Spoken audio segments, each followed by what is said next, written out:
Le temps a cette manière étrange de filer entre les doigts, laissant derrière lui des souvenirs qui se teintent parfois d'ironie. Au bout de 3 ans d'une vie commune mouvementée, la décision du divorce s'était imposée comme une évidence indiscutable. Il faut dire que le quotidien était devenu un théâtre permanent de disputes futiles, où chaque petit détail de l'existence se transformait en un prétexte pour élever la voix. Les motifs importaient peu, seule comptait cette habitude bien ancrée de se contredire mutuellement. Un jour précis restait gravé dans les mémoires, une journée qui résumait à elle seule toute l'incompréhension qui régnait alors. Il se trouvait au Prado. Pour l'un, ce nom évoquait immédiatement les saveurs familières et réconfortantes de la pizzeria de la rue Quincampoix, un endroit chaleureux où les discussions s'animaient autour d'une table bien garnie. Pour l'autre, il s'agissait du prestigieux musée de Madrid, le temple de l'art espagnol. Cette confusion prêtait à sourire, surtout lorsque surgissait un truc mnémotechnique infaillible pour ne plus jamais confondre les deux lieux, le grand musée étant précisément l'endroit unique où l'on ne servait jamais de pizza aux visiteurs. Ce jour-là, au cœur de la capitale espagnole, le couple se tenait immobile devant une œuvre monumentale et fascinante, le Jardin des délices de Jérôme Bosch. C'était un chef-d'œuvre d'une beauté mystérieuse, sublime et magnifique, capable de captiver le regard pendant des heures. La contemplation de cette toile historique éveillait des réflexions artistiques profondes, bien que parfois teintées d'une charmante naïveté historique. Certains s'imaginaient que le peintre n'avait pas tout à fait terminé son œuvre, ou que l'artiste initial avait commencé son travail dès le XIVe siècle, traversant le temps pour léguer cette merveille à l'humanité.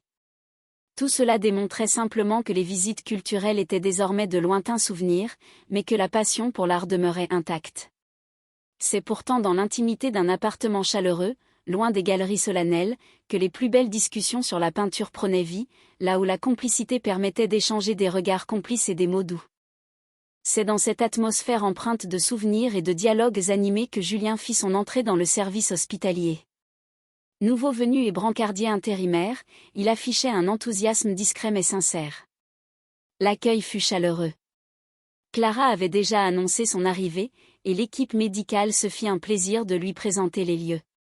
Il y avait la Sabine, la radiologue au regard affûté, accompagnée des infirmiers de garde. L'ambiance au travail se voulait avant tout humaine et détendue.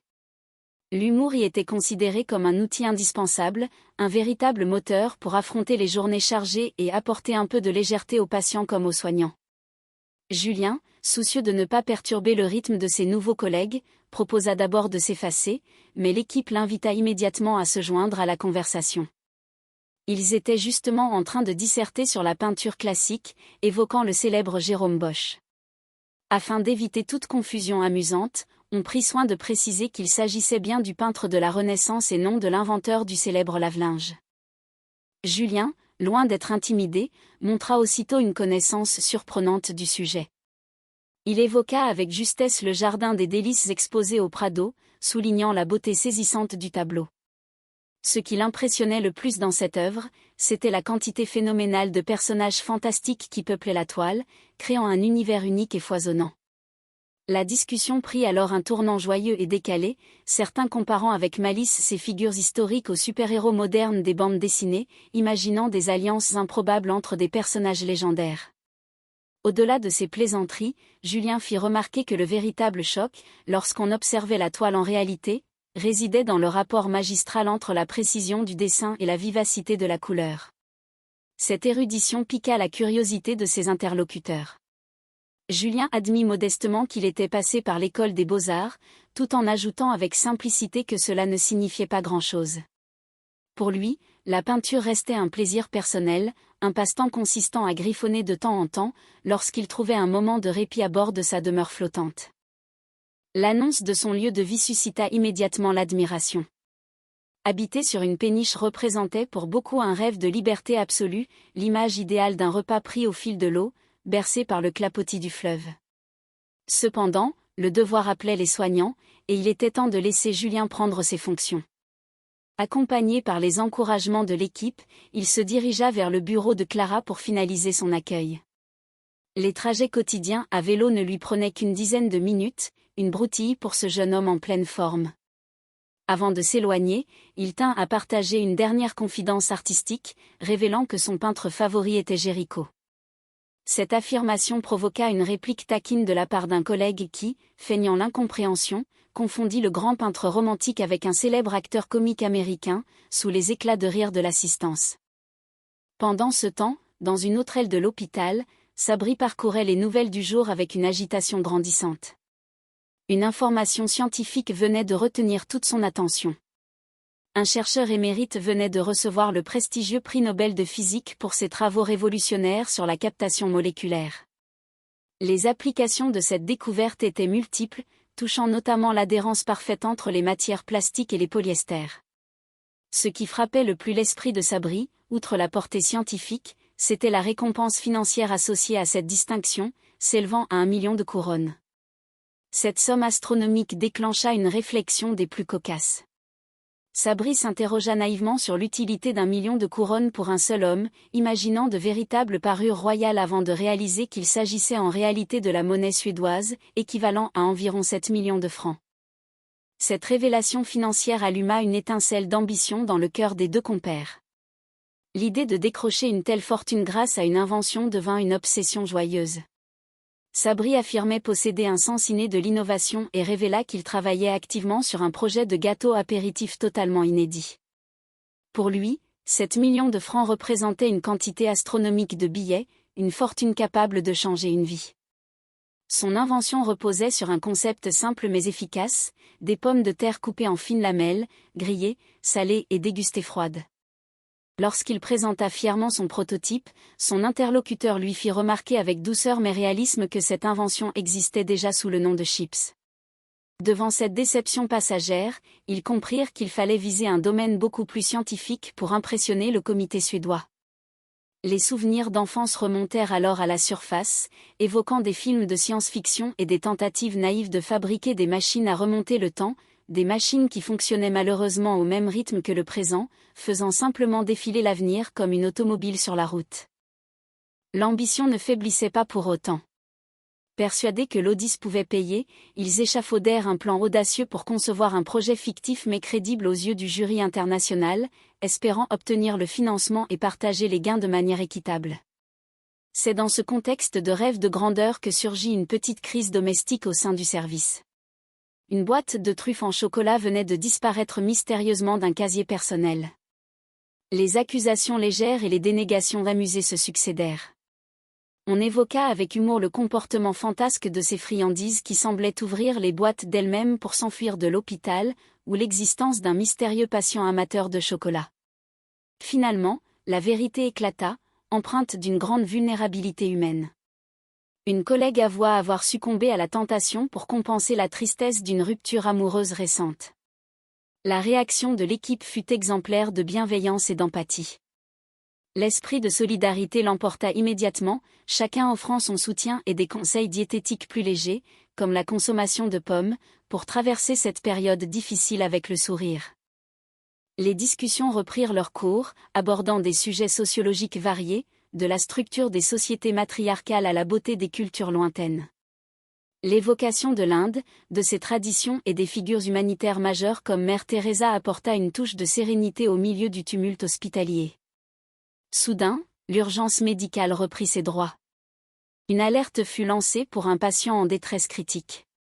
Sans une seconde d'hésitation, l'équipe se mobilisa avec un professionnalisme remarquable, effectuant les gestes de premier secours et un massage cardiaque rythmé avec énergie.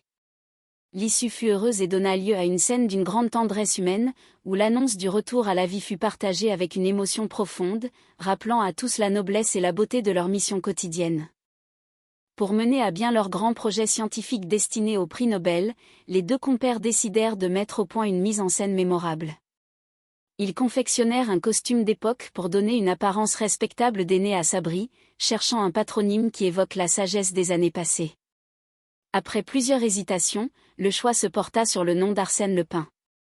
L'objectif était de prouver l'efficacité absolue d'une pilule de jouvence révolutionnaire qu'il prétendait avoir inventée, une molécule de synthèse capable de rajeunir l'organisme. Baptisée d'un nom complexe, cette substance était censée transformer un homme de 76 ans en un jeune homme vigoureux. Sabri endossa son rôle de cobaye avec un sérieux imperturbable, répétant sa fausse identité et son âge vénérable devant un public imaginaire de savants.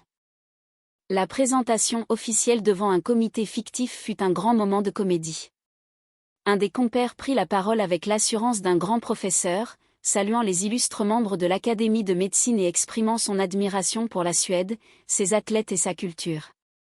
Lorsque le cobaye Arsène Lupin fut appelé à témoigner, le jeu d'acteur fut poussé à son paroxysme. Feignant d'être dur de l'oreille, Sabri annonça d'abord un âge fantaisiste de 200 ans avant de se reprendre pour affirmer fièrement ses 76 ans, attribuant sa forme éclatante à la pilule miracle. L'expérience se poursuivit par un interrogatoire pointu sur les souvenirs de guerre, où le faux vieillard se lança dans un récit épique et totalement anachronique, mélangeant les époques et les conflits mondiaux avec une imagination débordante, évoquant des scènes improbables pour prouver sa prétendue longévité, sous l'œil amusé de son complice. Pendant ce temps, la vie quotidienne de l'hôpital suivait son cours. Autour d'une pause café bien méritée, les relations humaines se nouaient et se dénouaient. Julien, toujours aussi serviable, offrit sa blouse à un collègue, révélant au passage une condition physique impressionnante qu'il attribua modestement à une heureuse génétique familiale. Cependant, des rumeurs infondées et des malentendus commencèrent à circuler dans le service concernant la discipline de travail du jeune brancardier. Malgré l'excellence de son service et son habileté remarquable avec les chariots, des bruits coururent sur une prétendue habitude de relaxation excessive en dehors des heures de service. La responsable du service, soucieuse de maintenir l'ordre et l'éthique au sein de l'établissement, se vit contrainte de prendre une décision difficile concernant l'avenir de l'intérimaire, une décision prise à contre-cœur mais dictée par le sens du devoir. La réponse du comité scientifique suédois arriva enfin, mettant un terme définitif au rêve de prix Nobel. La lettre, rédigée avec une politesse rigoureuse, expliquait que le dossier ne pouvait être retenu, le jury ayant perçu la démarche comme une plaisanterie fort originale mais peu compatible avec le sérieux des institutions, tout en rappelant avec humour l'importance du rire dans la vie quotidienne. Face à cette déception, la sagesse populaire reprit le dessus, rappelant que la santé et l'amitié restaient les biens les plus précieux de l'existence. Julien, quant à lui, accepta la fin de sa mission avec une grande philosophie, voyant dans ce changement de vie une opportunité idéale pour se consacrer pleinement à sa passion pour la peinture, malgré les défis matériels liés au logement sur sa péniche. L'esprit d'entraide et de camaraderie brilla une nouvelle fois lorsque l'équipe découvrit que Julien avait trouvé un accueil chaleureux et une nouvelle source d'inspiration. Ses talents artistiques s'épanouirent à travers la réalisation de portraits délicats de ses proches, témoignant de sa gratitude et de sa sensibilité. Les quiproquos du passé s'évanouirent pour laisser place à des projets d'avenir joyeux, des liens d'amitié renforcés et des promesses de complicité durable. La vie reprenait son cours normal, riche en émotions positives, en rires partagés et en perspectives de bonheur partagé sous le signe de l'amour et de la bienveillance universelle.